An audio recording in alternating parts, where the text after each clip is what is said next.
Bueno, buenos días a todos. Como ya les adelanté en el video de introducción o de presentación, em, en la cátedra vamos a trabajar yo, Santiago Berna, como profesor, Carlos como JTP, y lo vamos a tener a Alejandro, a Pedro y Emanuel como ayudantes diplomados. Em, Más que nada, bueno, en cuanto a la bibliografía, les vamos a pasar material, principalmente como bibliografía básica. Ustedes van a tener los apuntes de cátedra, y para profundizar los temas vamos a pasarles, bueno, vamos a tener notas de aplicación, hojas de datos, con esto vamos a trabajar mucho. Algunos libros, no muchos para que no se mareen, y bueno, como les decía, los apuntes de la cátedra.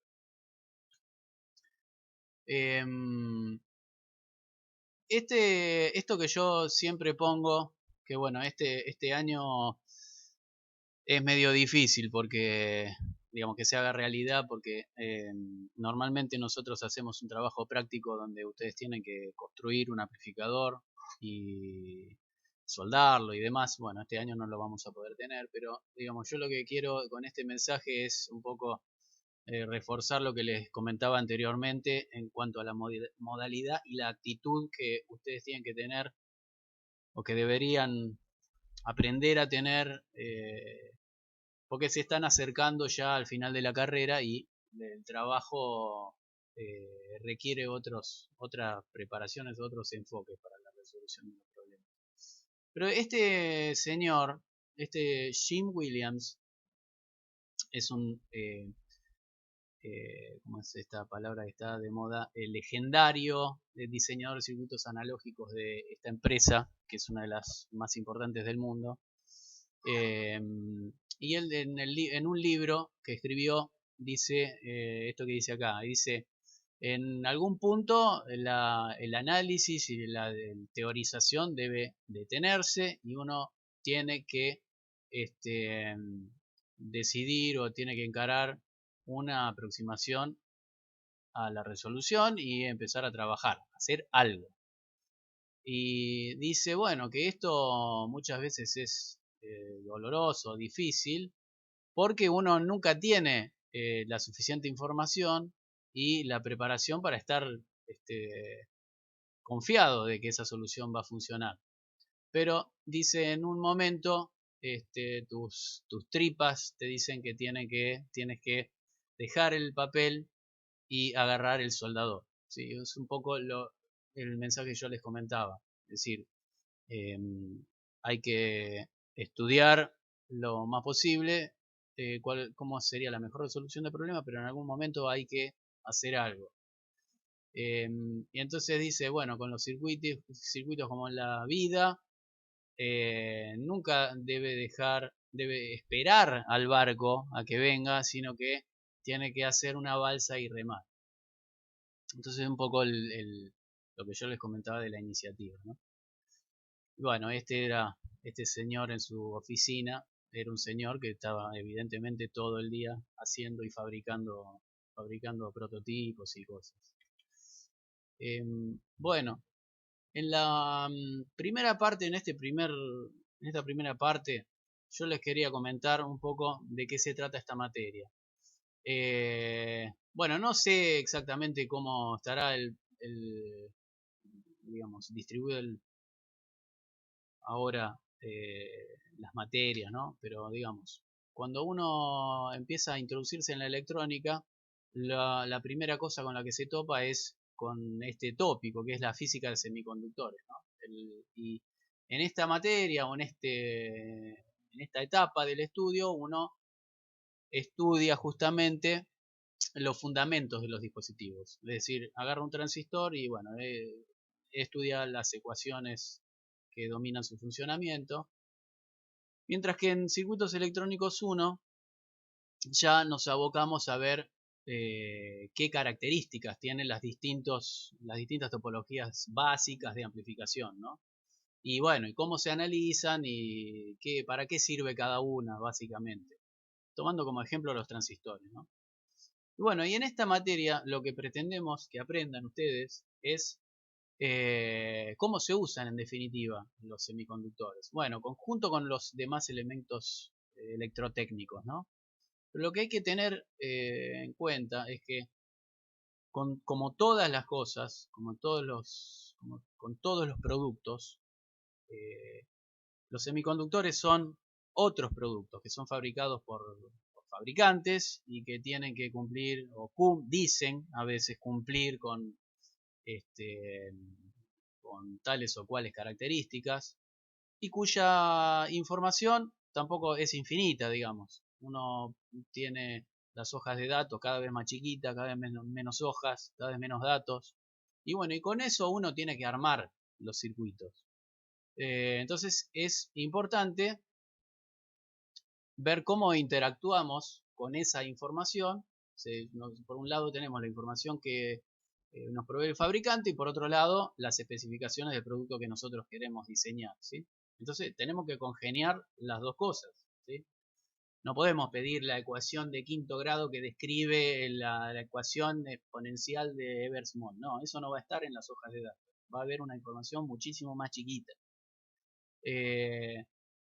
Por otro lado, vamos a ejercitar algunas herramientas para el análisis de circuitos, que bueno, van a ser herramientas que ustedes ya conocen. Pero bueno, acá en esta materia vamos a ver circuitos ya que tienen un montón de transistores y que, por ejemplo, no se pueden analizar con el método de mallas y nodos, ¿sí? Eso lo vamos a dejar como tarea para los simuladores. Pero nosotros tenemos que tener otras herramientas en la cabeza para poder ver cómo interactúa una etapa de amplificación con la otra. Entonces ahí vamos a rever algunos conceptos. Y por último, qué es lo que conforma o lo que le da cuerpo a la materia, es conocer los subsistemas básicos que existen en cualquier placa electrónica, ¿sí?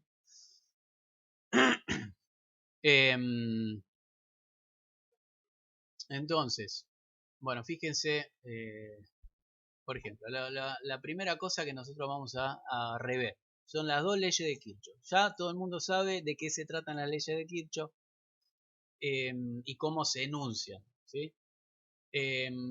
Entonces acá cuando uno tiene circuitos y quiere encontrar las ecuaciones de los circuitos, algo en lo cual a uno lo machacan desde física 2 es a que toda corriente tiene que tener indicada en el esquemático el sentido de circulación y cada tensión tiene que tener especificada la polaridad, más o menos o con una rayita, con una flecha, mejor dicho. Y bueno, el asunto es que cuando uno tiene circuitos grandes, si no tiene en cuenta esa prolijidad, si no prolijo en cuanto a eso, después las ecuaciones no representan al circuito y viceversa, y surgen errores. Entonces, fundamental respetar que en los esquemáticos se indiquen tensiones con polaridad flecha y sentido de circulación de corriente, ¿sí? No hay circuito sin circuito esquemático sin ecuación y ecuación sin circuito esquemático. Son dos cosas que están totalmente conectadas. Las variables eléctricas, bueno, deben obviamente indicarse en el circuito. Si yo tengo una ecuación en donde está Bin, esa Bin tiene que estar en el circuito. Y después tener presente la diferencia entre valor eficaz, valor instantáneo, valor medio. Tiene que diferenciarse claramente. En general uno usa una notación o digamos una simbología. Y bueno, eso hay que tener en cuenta.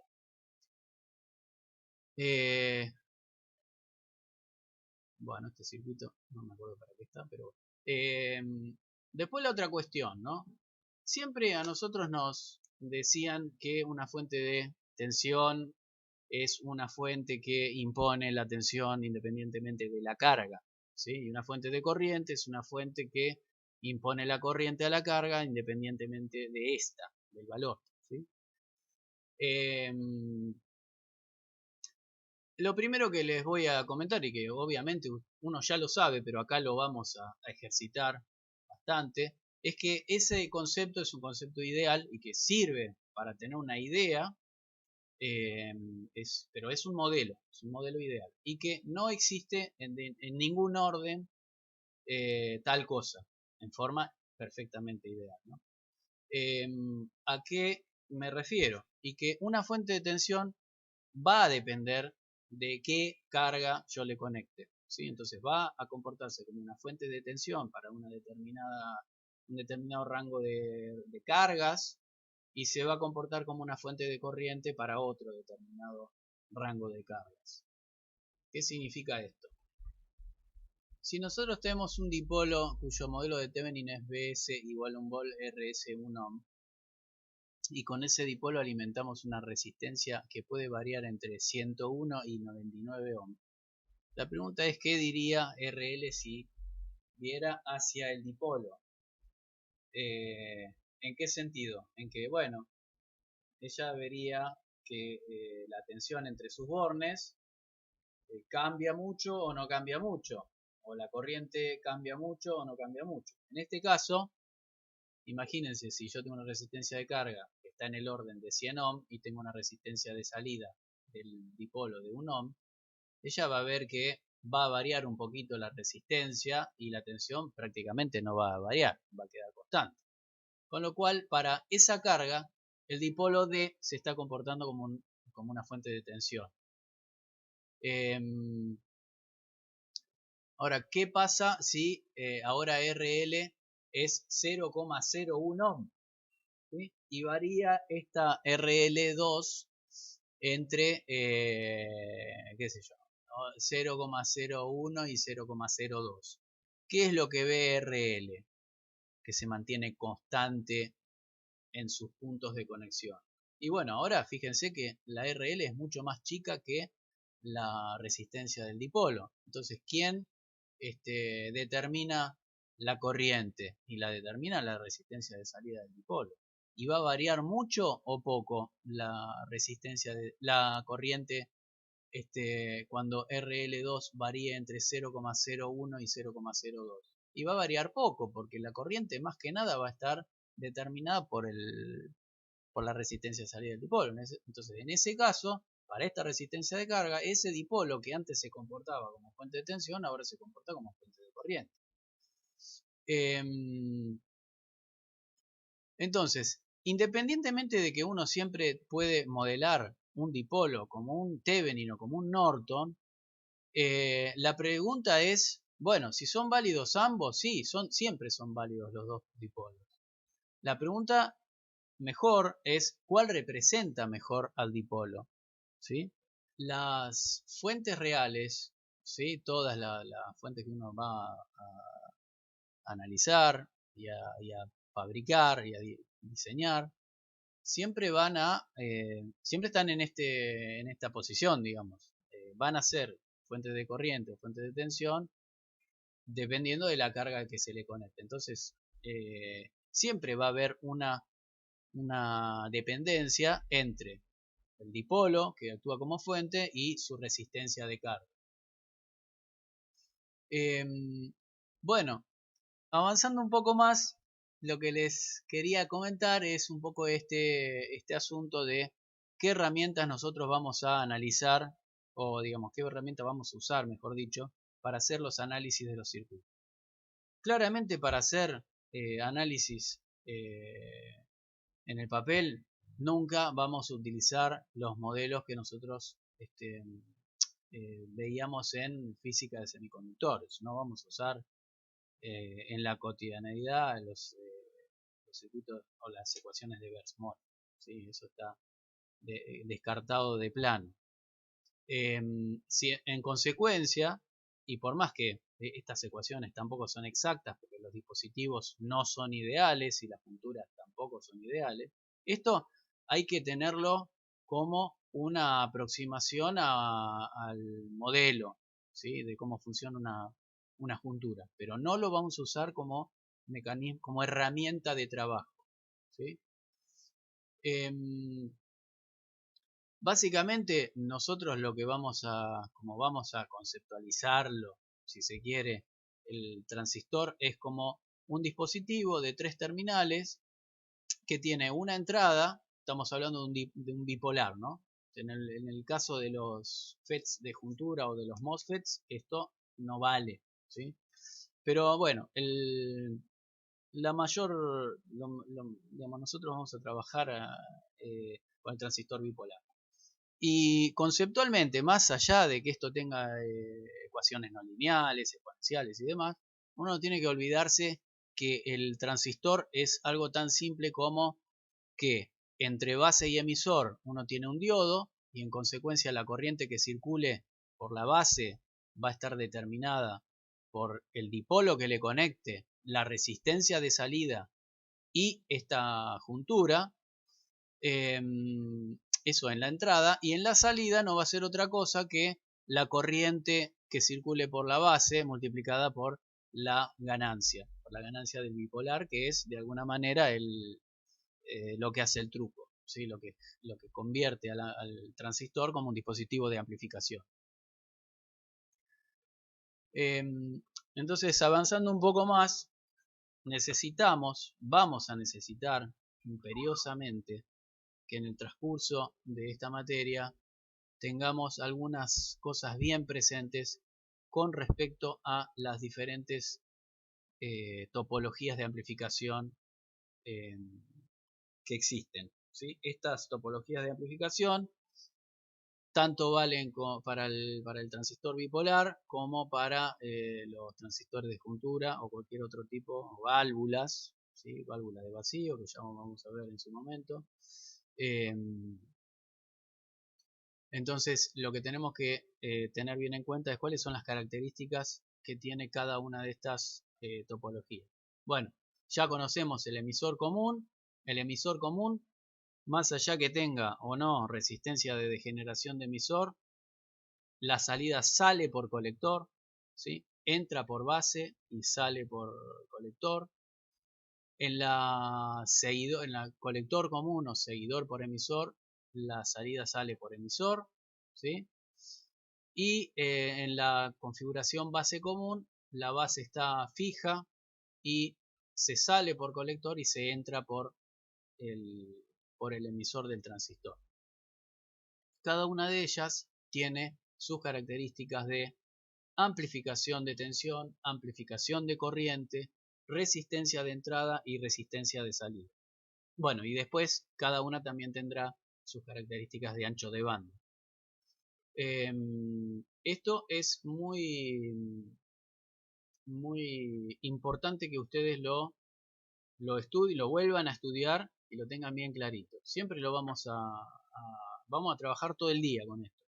Pero sería bueno que ustedes hicieran los cálculos o recalcularan todos esos parámetros que les acabo de mencionar. Entonces, para uno poder discernir de qué etapa, de qué tipo de etapa de amplificación estamos hablando, una manera simple es ver dónde está conectada la carga, ¿sí? Si está conectada en el colector o está conectada en el emisor. Y por otro lado, ver cómo entra la señal. Esto a lo que me refiero es cuando cuando uno tiene un circuito esquemático, ¿sí? Por ejemplo, de un amplificador de audio o de una fuente o lo que sea, cuando ve el circuito esquemático y quiere saber cómo funciona, ¿sí? Bueno, un poco lo que les dije, cada topología tiene sus características y este cuadrito lo que hace es resumir lo que ustedes deberían saber o deberían, si no, recalcular para tenerlo bien presente. ¿Por qué? Porque cada etapa tiene su función y sirve para determinadas cuestiones. Por ejemplo, la etapa del colector común o seguidor por emisor tiene una amplificación de tensión menor que 1, ¿sí? En general, justamente por eso se lo llama seguidor, o sea, porque sigue la tensión en el emisor a lo que hay en la base. Entonces tiene amplificación cercana a 1 de tensión, tiene amplificación de corriente igual a la ganancia de corriente del transistor, resistencia de salida baja y resistencia de entrada relativamente alta, ¿sí? En este circuito lo que nosotros queremos mostrar, digamos, es que nosotros cuando tenemos un circuito con varios transistores, nunca vamos a hacer un análisis de malla sin nodo. Siempre vamos a usar el concepto de resistencia de entrada y resistencia de salida, ¿sí? Por ejemplo, para determinar la ganancia de esta etapa, nosotros no vamos a hacer una malla sobre todo este circuito y vamos a ver cuál es la relación entre esta tensión y esta tensión. Simplemente lo que vamos a hacer es analizar esta etapa, considerando que a la salida hay una resistencia de carga dada, vamos a hallar la amplificación de tensión y la resistencia esa va a ser la que calculemos como resistencia de entrada de la próxima. Es decir, que de esa manera nosotros podemos analizar en forma modular el circuito. Bueno, eso como introducción.